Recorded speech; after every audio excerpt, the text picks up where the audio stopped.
Alright, so let's tackle number 12. It says here a 500 kilogram roller coaster car is pulled up to the top of a hill 45 meters high and arrived at the top with 0 speed. So with 0 speed, that means it's all potential energy. So if I can imagine this, here's my hill, here's the cart itself. It said the mass is 500 kilograms.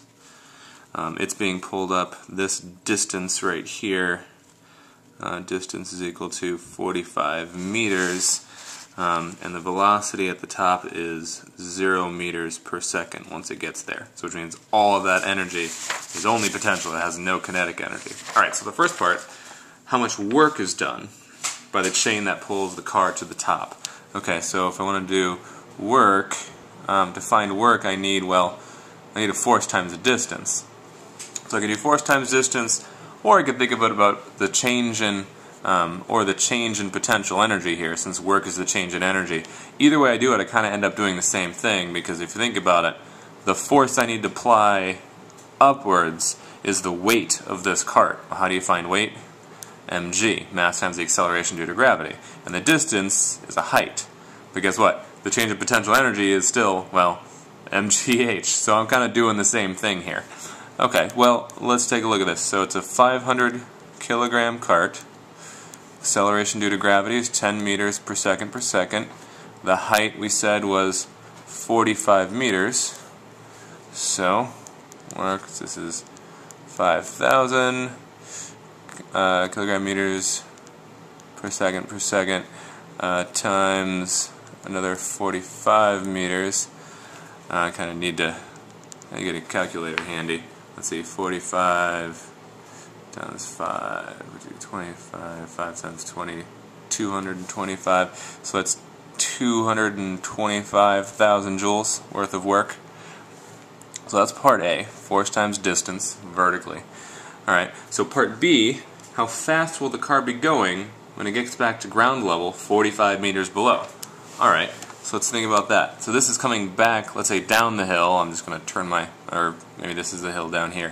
When it gets all the way down here, it's lost all of its potential energy, right, that it has up here, which actually we put this much work in, but that's also equal to the change in potential energy. So that's how much potential energy it has too, is 225,000 joules. If we know that all of that potential energy is being turned into all kinetic energy, we could use our answer from number 10, the equation we found there, to find that velocity. And if you didn't catch that part, we basically, took this equation, set these equal to each other, 1/2 mv squared. You know the height, you know the mass, you know the acceleration due to gravity, you know the velocity. You're trying to find the velocity. It's the only thing you don't know in this equation. So, if you rearrange all of this, and masses cancel out, you'll end up getting square root of 2gh. If you don't believe me, work it out. If not, plug in the masses, plug in acceleration due to gravity, solve for v, either way. So velocity is square root of 2 times 10 meters per second, old friend, the acceleration due to gravity, 45 meters high. Let's see, that would be 20 meters per second times 45 meters. Again, I'm working without a calculator here, so bear with me. That'd be 2 times this would be 90, times another 10 would be 900. So this is the square root of 900, which is really, I'm going to scoot this down so you can see it here. This is the square root of 9 times the square root of 100. So I can do each of those separately, actually. Square root of 9 is 3, square root of 10 is 10. So, okay, that's kind of what I thought. Square root of 900 would be 30 meters per second. And there we go. So that's the speed of it at the bottom of the hill. Alright, so that's part B. This was part A, was finding the work. Part B was finding this. So I have a road map for my answers here. Now I need to go back. Part C. How fast will the car go at a point 29 meters above the ground? Okay, so 29 meters above the ground. So I have this much total energy that I'm working. That's how much work I put into it. So that's how much energy I have to work with. This whole thing is 45 meters high. I'm looking at a point about yay high that's 29 meters. I want to know how fast it'll be going. So if I want to deal with the velocity, I need to know how much kinetic energy it has at that point. Well, to find that, I probably have to figure out how much of this energy, if this is my total energy, how much of that is kinetic, and then work backwards to figure out how much, use that kinetic energy to solve for velocity. I could do that. I could also decide that, okay, well, how fast would it be going here? It's dropped this height. So I can still use the fact that this much potential energy through this much height, that much potential, that has turned into a little bit of kinetic energy, right? So I'm going to say I can use this same equation that I found from the last one, but I'm going to look at the distance, the height that it's actually dropped. So I'm going to pretend this hill is a little bit smaller, and whatever potential it had here is now turned into that much kinetic, and I've used up all of this, little subset of potential.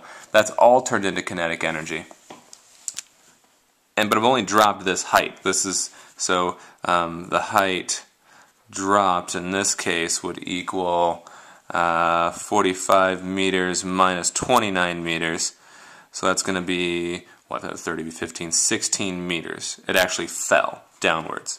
So I'm going to use 16 meters in here instead of the full 29 meters. Because it didn't fall 29 meters. It's now 29 meters high. It fell 16 meters.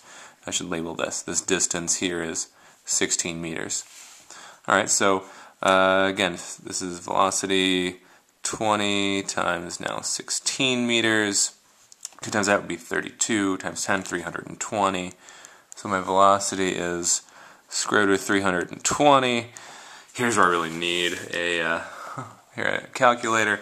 Again, I can ballpark this. So that would be velocity of, let's say if it was 32, if it was 3 squared it would be 9, 4 squared 16, 5 squared would be 25, 6 squared would be 36, so it wouldn't be 60. Well, let's do it this way. Square root of 32 times the square root of 100. So this would end up being 10.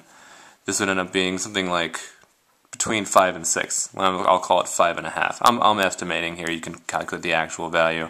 But this would be about 5.5 times 10 square root of 100. So I would say about 55. You can calculate the actual value on your own. But it's about 55 meters per second. Huh. Well, let's wait a minute. I think I did that wrong somehow, because if you take a look over here, this is 30 meters per second. So if that's 30 meters per second all the way at the bottom, it should be going slower than that. It shouldn't be going that fast. So this doesn't make sense. And I'm trying to figure out why that doesn't make sense. Because, here's why. I broke this up into 320 and 32 and 100, but it's not 32 times 100, it's 32 times 10. So 3.2 times 100. So this is like not even 5.5. So, okay, I'm going to get rid of this and just say it's the square root of 320, whatever that is. Ignore the 55. It'll be something less than 30. The square root of 20 would be 400. The square root of 10 would be 100. I'm going to say somewhere around 15-ish. But anyways, the square root of 320 meters per second. I'd want you to actually calculate that because you'd have a calculator in front of you. So ignore that part, those couple seconds. And that would be our part C.